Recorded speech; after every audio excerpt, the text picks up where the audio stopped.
God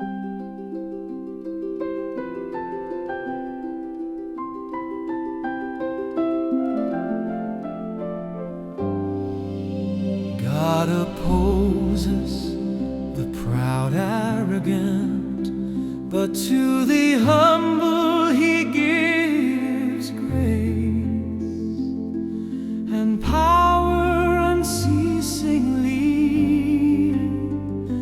Let us be like the Lord Jesus, who from heaven He came, leaving His glory and His divinity.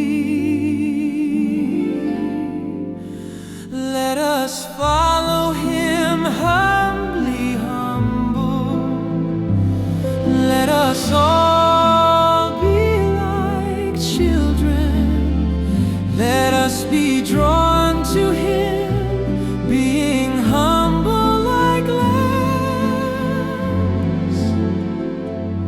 He is a brother, but also a Lord.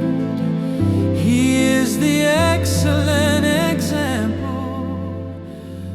Let us all